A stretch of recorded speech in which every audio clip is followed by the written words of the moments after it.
سابق وزیر اعظم عمران خان کی اٹک میں جو پہلی رات ہے وہ کس طرح انہوں نے گزاری، ان کو کیا مشکلات درپیش ہوئیں اور حکومت کی جانب سے ان کو کیا فیسلٹیز دی گئیں نہیں دی گئی، اس حوالے سے ہم آپ کو تھوڑی سی تفصیل اور جو ہمارے ذرائع نے ہمیں اس سے آگاہ کیا ہے وہ آپ کی نظر کرنا چاہتے ہیں۔ اور عمران خان کو ہائی سیکیورٹی کی جو بیرک ہے اس میں رکھا گیا ہے اور باہر پولیس اور جیل حکام جو اس کے باہر پھر جو سیکنڈ رو ہے رینجر کے خصوصی دستے تعینات کیے گئے ہیں۔ اور سابق وزیر اعظم عمران خان کو ایک میٹرس بھی دیا گیا جو سونے کے لیے، اور ذرائع کا یہ بھی بتانا ہے کہ سابق وزیر اعظم عمران خان جو ہیں انہوں نے رات کو تہجد کی نماز پڑھی اور پھر صبح کی نماز پڑھی اور پھر صبح کا ناشتہ ہم نے گزارش کی کہ ذرائع کے مطابق تحریک انصاف کے چیئرمین اور سابق وزیر اعظم عمران خان پہلی رات اٹک جیل کی ہائی سیکیورٹی بیرک میں گزاری، جہاں انہیں رات کا کھانا اور صبح کا ناشتہ جیل کا جو مینو ہے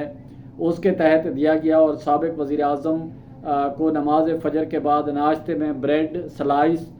فرائی اور ابلا ہوا انڈا، مکھن اور چائے بھی دی گئی۔ اور جیل ذرائع کا مزید بتانا ہے کہ چیئرمین پی ٹی آئی نے رات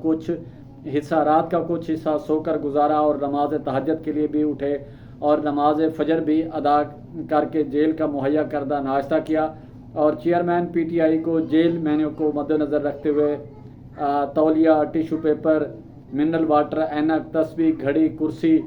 زمین پر سونے کے لیے میٹرس بھی دیا گیا۔ اور جیل ذرائع کا مزید بتانا ہے کہ ڈسٹرکٹ جیل اٹک کے اندر اور بیرونی اطراف میں سیکیورٹی ہائی الرٹ ہے۔ چیئرمین پی ٹی آئی جس بیرک میں قید ہیں اس کے گرد محکمہ جیل خانہ جات کے کمانڈوز اور باہر جیل پولیس کے اہلکار تعینات ہیں۔ جیل کی بیرونی اطراف ضلعی پولیس اور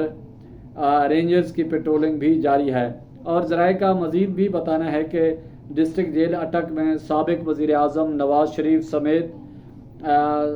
سابق وزرائے اعلیٰ دیگر سیاسی شخصیات بھی ماضی میں قید رہ چکی ہیں۔ تاہم سابق وزیر اعظم نواز شریف کو قید کے دوران بہتر کلاس میں رکھا گیا تھا، جس میں ٹی وی، اخبار، لکھنے پڑھنے کے لیے کتب، اسٹیشنری، ایئر کنڈیشن یا روم کولر، چھوٹا فریج اور بستر اور مشقیوں کی اجازت ہوتی تھی۔ تاہم پی ٹی آئی چیئرمین کے لیے ان سہولیات کو ہوم ڈپارٹمنٹ یا عدالت کی اجازت سے مشروط کر دیا گیا ہے۔ اور یہ سیاستدانوں میں جب سیاست کرنی ہے تو وہ جیل آنا جانا یا اس طرح کے جو مشکل حالات کا سامنا کرنا یہ تو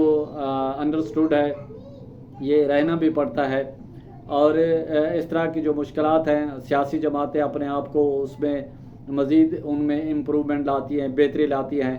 کیونکہ جو آج کا اپوزیشن لیڈر ہے وہ کل کا وزیر اعظم ہو سکتا ہے اور جو کل کا وزیر اعظم تھا آج وزیر اعظم ہے۔ جو سیاست میں جوڑ توڑ، لیکن یہ جو سلسلہ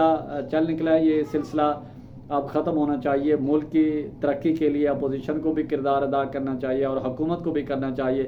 تاکہ ملک سے غربت کا خاتمہ ہو اور ملک معاشی طور پر ترقی کرے۔ اسی کے ساتھ پرچار کی ٹیم کو اجازت دیں۔